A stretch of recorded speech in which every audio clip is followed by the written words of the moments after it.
Everyone is obsessed with protein right now, and somehow, protein has become one of the biggest conversations in food. Protein cereal, protein ice cream, protein coffee. Walk through a grocery store, and suddenly, protein seems to be everywhere. So I gave AI one simple challenge: build an entire day of food that's seriously high in protein. But there's a catch. It has to be normal food you'd actually enjoy eating: breakfast, lunch, a snack, and dinner. First up, breakfast. AI chose scrambled eggs, Greek yogurt with berries, and a small bowl of oatmeal. Eggs are an obvious protein choice, but here's the surprise. Greek yogurt can do some serious work too. That's important, because high protein doesn't have to mean putting a giant piece of meat on every plate. Next comes lunch, and AI goes bigger. A colorful chicken burrito bowl with rice, beans, vegetables, salsa, and cheese. Chicken does most of the heavy lifting here, but don't ignore the black beans.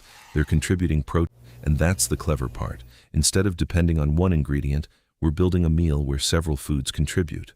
Because otherwise, high-protein eating gets boring fast. Chicken. Chicken. More chicken. Yeah, we're going to need another idea. So for the snack, I gave AI a new rule: no chicken, no eggs, and definitely no protein shake. Its solution? Cottage cheese with fresh fruit. Yeah, cottage cheese. The food that somehow went from something your grandparents ate to something the internet suddenly puts in everything. But there's actually a reason it keeps showing up.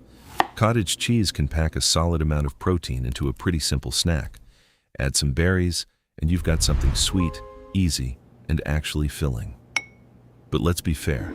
If you hate cottage cheese, knowing it has protein isn't suddenly going to make you love it.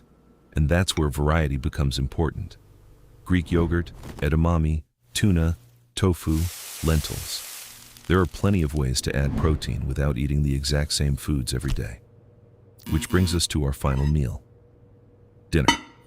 And thankfully, AI didn't give us another chicken breast. It chose salmon with roasted potatoes and vegetables. And I actually really like this choice.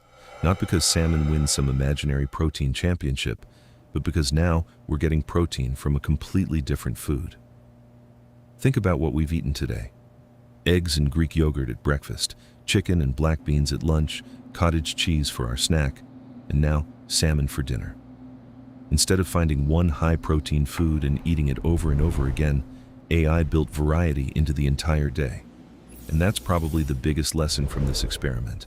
There isn't one magical protein food, and there isn't one perfect high-protein menu that works for everybody.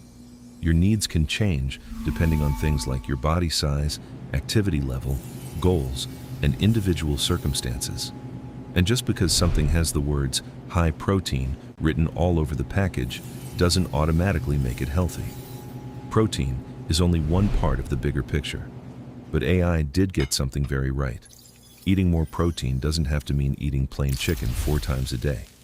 Eggs, Greek yogurt, chicken, beans, cottage cheese, salmon, tofu, lentils, edamame. There are a lot of options. The real trick is building meals from foods you actually enjoy while getting variety throughout the day. So, did AI create the perfect high-protein day?